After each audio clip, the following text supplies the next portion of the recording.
safer world is possible, and together we can and will make it happen. Thank you.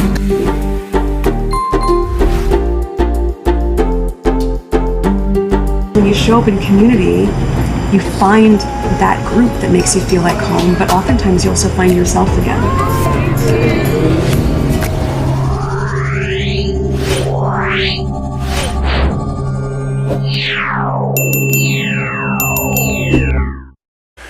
So just listen to this, because I've egged it so much that you might fear I've over-egged it, but I don't think I have. I think this is quite brilliant, and it was written in response to our clip, actually, about the weird dislike of Prince Harry and his wife and where it comes from. And a lot of people are unhappy with the observation that her ethnicity is one of the most obvious reasons to distinguish between her and other female members of the royal family. But so the Twitter account is called Royal Suitor, and as with so much online, I don't know what's real and what's not, but the byline on this is RS Lock.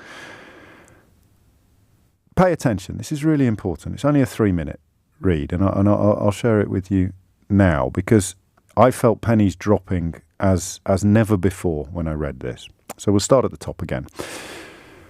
I might do my Jackanory voice for this. All right, I won't.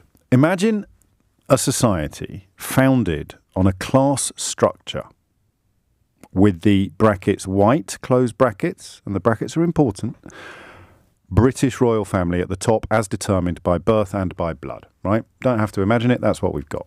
It's not a matter of opinion, that's a matter of historical fact. A biracial woman enters the top of the pyramid by marriage, negating both the birth and blood requirements society had previously been told were preconditions. Because she lacks those prerequisites, she's considered unworthy. Because she's proud of her own heritage and regards herself as equal to others at the top of the pyramid, she's considered ungrateful. The town criers called out from the lower tiers of the pyramid, "I've never met her, but I look at her and I don't think I'd like you in real life," said one. "We Brits prefer true royalty to fashion royalty," proclaimed another. These are direct quotes from prominent columnists and commentators. Shouts of "she just doesn't speak our language" came whistling on the wind. But at the top of the pyramid, the cries were met with silence. So she's under attack in some fairly horrible ways, and they expected perhaps to get some support and protection from the boss, or even the brother. Were they too far away from it? Were they too disconcerted to know what to reply? Or did they use the cacophony from below to muffle the echo of their own whispers as they murmured the same things? The loudest gossip monger was impossible to ignore as he oafishly admonished her to go back to America. There was a brooch, I think, worn by one of the royals at an early meeting with the Duchess of Sussex, which I should double check the facts before I describe it. But have a look yourself. After years of being told that she was unworthy and ungrateful, the newlywed took the crier's advice and returned from whence she came. Despite one tattler's audacious cautions not to force her husband to, and she quotes again, "choose between you and us," he did in fact choose his wife, just as he did the day he married her, much to their chagrin. Ironically, though society spurned her placement at the top of the pyramid, when she leaves with her husband, for some, it calls into question whether the pyramid's peak is still something to aspire to. God, this is good. Whether those at the top are truly elite. Whether blood and birth really are prerequisites. Their departure is considered a rejection of the pyramid as a construct, thus a rejection of the society itself. For others, it was a necessary repudiation and confirmed that just as they suspected, she was NOCD, which translates as not our class, dear. And remember, the Duchess of Cambridge took an awful lot of jip for A, not being an aristocrat, and B, having a mother who had once worked as an air hostess. But she towed the line and fitted in. Final paragraph. Still, that wasn't enough. For society to maintain order, she must be reclassified and her elite status conferred by marriage removed. But the society is trapped in a conundrum. Her husband and their children are at the top of the pyramid by birth and by blood. Now, I'd remind you, this was written before today's announcements about patronages and honorary military appointments being removed from the Duke and Duchess. Her husband and their children are at the top of the pyramid by birth and by blood. Removing titles, military honours, and patronages won't remove her from the top of the pyramid. The only thing that will reclassify her is to remove her from her husband. And the society has been working diligently, though unsuccessfully, to that end since the day they learned that Harry and Meghan were a couple. Do you know, I don't even know the real identity of the person that wrote that, but it seems to me to be the most insightful, informed and plausible explanation of matters royal that I have ever read in my life. And while you won't be surprised to learn that I don't have a spare room full of royal biographies or royal histories, I do read the papers every day, and I try, for obvious reasons, to read stuff that I don't like and papers that I don't agree with. And I have never read anything even half as good as that. Partly because it makes absolutely perfect sense. Partly because it retrospectively explains so many things that I have been baffled and confused by. Indeed, it was inspired, that little piece, by the phone-in we did on Monday, asking what on earth is it that she's supposed to have done wrong? And partly because it's so prescient. Remember, this was written on Monday. Today is Friday. I don't think that qualifies as a scoop either while we're here. But that was written on Monday. Today is Friday. It has literally just been announced that the Duke and Duchess of Sussex are to lose their honorary military appointments and royal patronages. And this was written 5 days ago. Removing titles, military honours and patronages won't remove her from the top of the pyramid. The only thing that will reclassify her is to remove her from her husband. And the society has been working diligently, though unsuccessfully, to that end since the day they learned that Harry and Meghan were a couple. I think, and obviously my natural immodesty pains me slightly to say this, I think that's among the most powerful words you've ever heard on this programme. It's absolutely brilliant. And I'm not sure that... Hello, everyone, and a warm welcome to Sussexful. I'm your host, Emma, and I'm so happy to have you all joining me once again. If you're new here, this is the channel where we celebrate truth, compassion, and empowerment. And of course, where we support the Duke and Duchess of Sussex as they continue to inspire the world. Before we dive in, please don't forget to like, comment, and subscribe to Sussexful. It really helps our community grow, and it makes sure you never miss a moment of uplifting news, deep discussions, and inspiring stories about Prince Harry and Meghan Markle. Now, today's video is truly special. We're going to talk about something that has captured the attention of many. James O'Brien revealing what he calls the most powerful and insightful commentary ever written about Prince Harry and Meghan Markle. For so long, the British tabloids have twisted narratives, painting a false picture of Meghan and Harry. But every once in a while, a voice of reason and empathy breaks through the noise. And James O'Brien has done just that.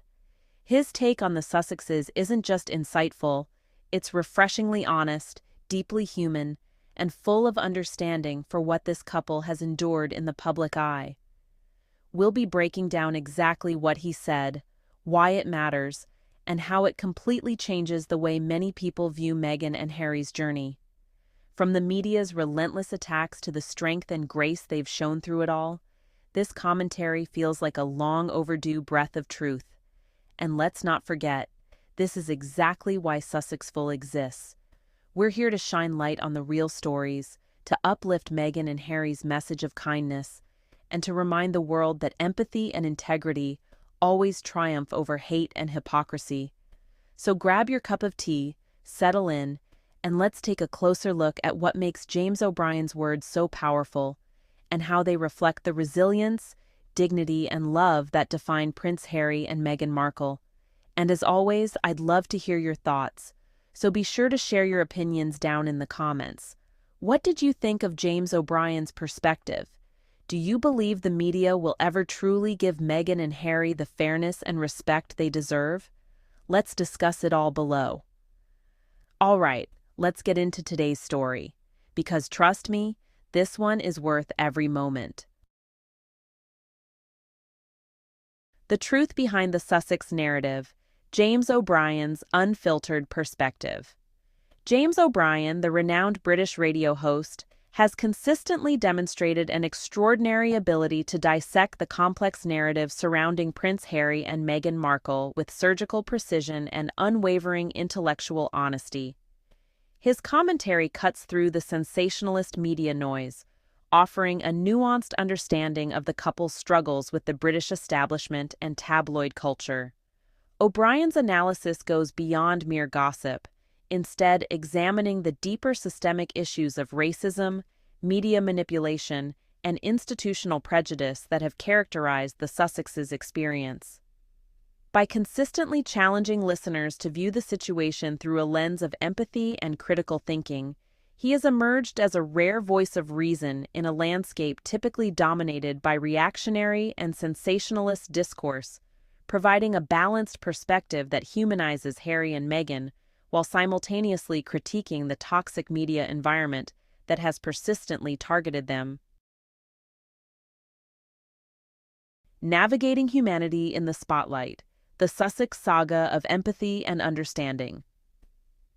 In the relentless media storm surrounding Prince Harry and Meghan, we often lose sight of the fundamental human experience beneath the sensational headlines. Their journey represents more than just royal drama. It's a profound narrative of personal vulnerability, complex family dynamics, and the psychological toll of constant public scrutiny. While commentators and pundits dissect every moment of their lives, we must pause and recognize the deeply human challenges they face. Navigating personal safety, protecting their children, maintaining familial relationships under intense pressure, and seeking a sense of genuine belonging. Empathy isn't about agreeing with every decision, but about acknowledging the raw emotional landscape of individuals thrust into an extraordinary and often unforgiving public existence. The Sussexes aren't merely public figures, but human beings wrestling with identity, security, and the delicate balance between personal autonomy and inherited institutional expectations, a struggle that resonates far beyond their royal status. The ruthless tabloid machine, dissecting the Sussex saga. The British media's relentless pursuit of Prince Harry and Meghan Markle has transformed into a grotesque spectacle of invasive scrutiny, where every breath, gesture, and decision becomes fodder for public dissection. The double standards are breathtakingly transparent.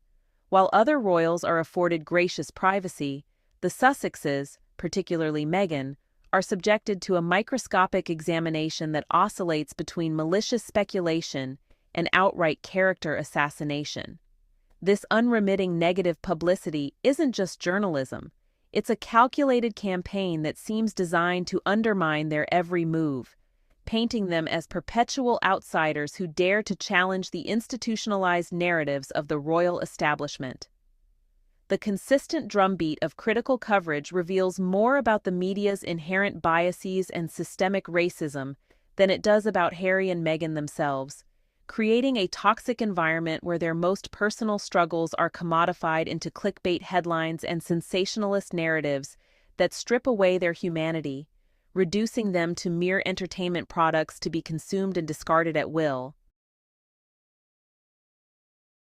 The unspoken poison racism's corrosive impact on Meghan Markle's royal experience. Let's be brutally honest here. The treatment of Duchess Meghan has been nothing short of a masterclass in systemic racism, where every microaggression and coded critique represents a carefully orchestrated attack designed to marginalize her identity.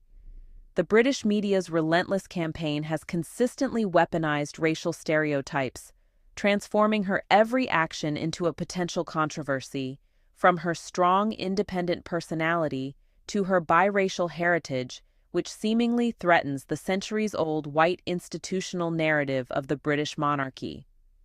While ostensibly presenting objective reporting, these outlets have repeatedly deployed dog whistles that paint Meghan as an aggressive, uppity outsider, deliberately undermining her legitimacy through language that would be immediately recognized as racially charged in any other contemporary context. The institutional racism isn't just about individual moments of prejudice, but a deeply entrenched system that weaponizes politeness and tradition to exclude and punish those who don't conform to its narrow, antiquated expectations of royal behavior and appearance. The royal constraint, navigating the suffocating expectations of monarchy. Being a member of the British royal family isn't just a title, it's an intricate psychological minefield where personal autonomy is systematically dismantled by centuries of institutional expectations. The relentless pressure to conform, to smile perfectly, to represent an archaic model of performative dignity crushes individual spirit with a velvet-gloved but iron-fisted precision. Harry and Meghan's exodus powerfully illuminates how the Windsor apparatus demands total submission, treating its members not as complex human beings, but as carefully curated public symbols, expected to sacrifice personal well-being on the altar of royal tradition. The institutional indifference to mental health, individual boundaries, and genuine human vulnerability becomes a silent but devastating mechanism of control, where one's authentic self is perpetually subordinated to an increasingly outdated conception of royal duty. This systemic emotional suppression doesn't just limit personal freedom, it fundamentally threatens psychological integrity, creating a gilded cage where authenticity is seen as a threat, and conformity is the only acceptable currency. The Sussex Exodus, a royal rebellion redefining modern monarchy. The decision to step back from senior royal duties wasn't just a personal choice for Harry and Meghan, but a seismic declaration of autonomy that sent shockwaves through the centuries-old British royal institution. Suffocated by the relentless media scrutiny, institutional constraints, and what they perceived as a toxic family dynamic, the couple made a calculated move to reclaim their narrative and protect their mental health. Their unprecedented step was a bold rejection of traditional royal protocols, driven by a desire for personal agency, financial independence, and the ability to raise their children away from the suffocating glare of royal expectations. The backlash was immediate and brutal, with British tabloids and royal commentators launching vitriolic attacks, painting them as ungrateful and disloyal.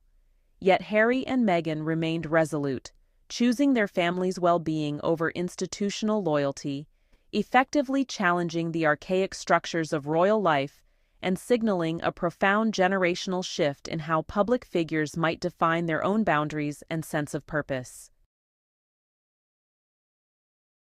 The relentless media barrage and public dissection of Prince Harry and Meghan's lives have exacted a profound psychological toll, transforming their personal narrative into a perpetual emotional minefield. Their repeated experiences of intense scrutiny, where every gesture, statement, and personal choice becomes fodder for widespread commentary, inevitably create a corrosive environment that challenges even the most robust mental fortitude. By openly discussing their struggles with mental health, particularly Meghan's revelations about suicidal ideation during her time in the royal family, they've courageously highlighted the critical importance of maintaining psychological boundaries in an era of unprecedented public exposure. Their journey really underscores a vital message that self-preservation and emotional well-being must take precedence over external expectations, especially when navigating high-profile platforms where personal vulnerability can be weaponized. The Sussexes' advocacy demonstrates that acknowledging mental health challenges isn't weakness, but a profound act of strength, a nuanced approach that challenges traditional narratives about resilience and public persona. The relationship between Prince Harry, Meghan, and the broader royal institution remains a labyrinthine narrative of wounded pride, unspoken tensions, and cautious hope. Despite the geographical and emotional distance they've deliberately cultivated, there's an underlying current of familial complexity that suggests reconciliation isn't entirely off the table. Their strategic distancing feels less like a permanent severance and more like a protective mechanism, a carefully choreographed ballet of boundaries, where each carefully measured step signals both hurt and the potential for eventual healing. The Sussexes seem to be maintaining a delicate equilibrium, close enough to preserve familial threads, yet distant enough to protect their emotional sovereignty, always leaving a whisper of possibility that understanding might one day replace the current landscape of misunderstanding and public speculation. Despite the media maelstrom and constant scrutiny, Prince Harry and Meghan Markle have consistently demonstrated an unwavering commitment to transformative social justice that transcends royal protocols and traditional philanthropy. Their approach to charitable work isn't merely about symbolic gestures, but about creating systemic change, whether through Invictus Games supporting wounded veterans, their mental health advocacy, or initiatives challenging institutional racism and inequality. By leveraging their global platform and personal experiences, they're crafting a legacy that prioritizes human dignity, empowerment, and meaningful societal progress.